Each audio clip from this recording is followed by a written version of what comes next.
So for those who are in the hair loss communities, hair loss forums, you've probably seen the long-standing memes about how like anything can treat hair loss. There's studies about pretty much everything you can think of, and like a common joke is for someone who's taking like an extreme amount of hair loss drugs that their their piss could help treat like grow hair. And another long-standing one is that leg training or a cold shower, leg training specifically, can help hair loss, but there's actually a few studies that show a connection between the two. Uh, Starting with leg training. It's been speculated before that since leg training increases test levels, that there's a negative like relationship between leg training and hair loss, but by doing lower body training, you're actually regulating androgen receptors in the muscle tissue of your legs, and the increased muscle tissue in your legs means more overall upregulation of androgen receptors in the lower body than in the upper body.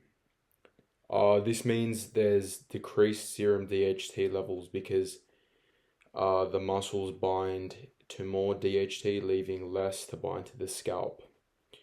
Lower body weight training causes post-exercise edema, which leads to blood flow being shunted from the scalp to the muscles. This may reduce blood flow and oxygen to the scalp. This at first glance seems like a bad thing because it's been commonly touted that blood flow is the primary culprit of hair loss, but there's actually a lot of evidence that hypoxia or low oxygen levels in the scalp may actually stimulate hair growth. The weight training hair loss relationship was explored in a paper titled "The Relationship Between Exercise and the Changes of Androgenetic Alopecia." Our researchers made some unique points about how exercise selection may impact androgenetic alopecia severity. Researchers said, quote, "This study found that stretching exercises such as gymnastics, yoga, and stretching did not improve the condition. This may be because the intensity of such exercises is relatively low and failed to cause changes in hormone levels in the body." Ultimately, researchers believe that the intensity of the exercise correlated with a lessening of the severity of androgenetic alopecia. This furthers the hypothesis about leg training. Leg weight training is by far the most intense form of exercise, with heavy compound movements like barbell squats, leg presses, and like squat variations involving the most number of muscle groups relative to other movements aside from maybe deadlifts. Clearly, there's a link between the intensity of resistance training and hormonal fluctuations. However, it might surprise you that it extends further than this. As many of you probably know, the final stage in DHT-induced miniaturization of the hair follicle is the calcification and fibrosis of the scalp.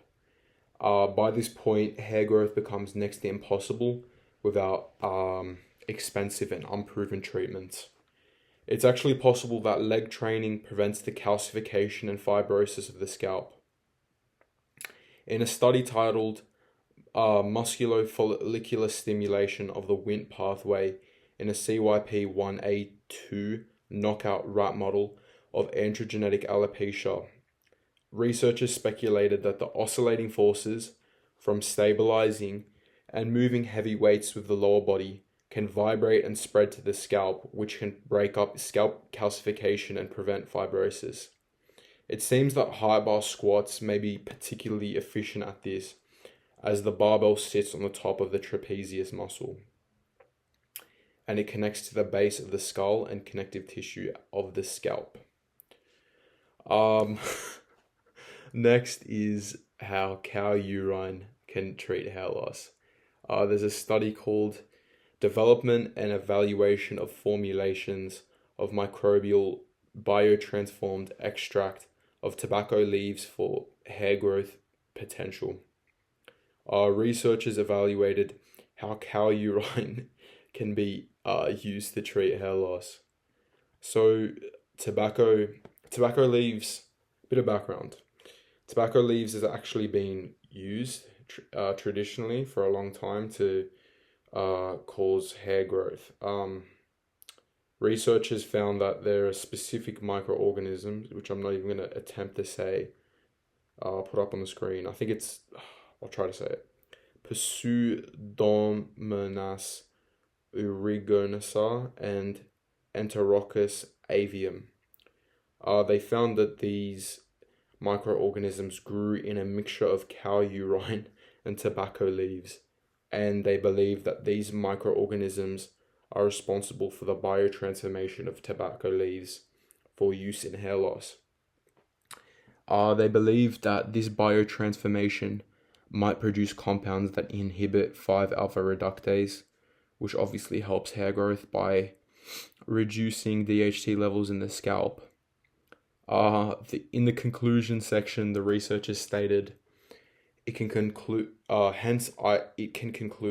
the microbial biotransformed extract of tobacco leaves in cow urine increases hair growth at concentration dependent manner in all 3 formulations, with effect to standard and control.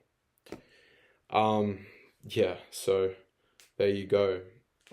Leg training and piss, more than a meme in the hair loss community. On a serious note, I just wanted to switch things up from my regular, like, very serious style of content and maybe get a couple laughs out of everyone who's watching.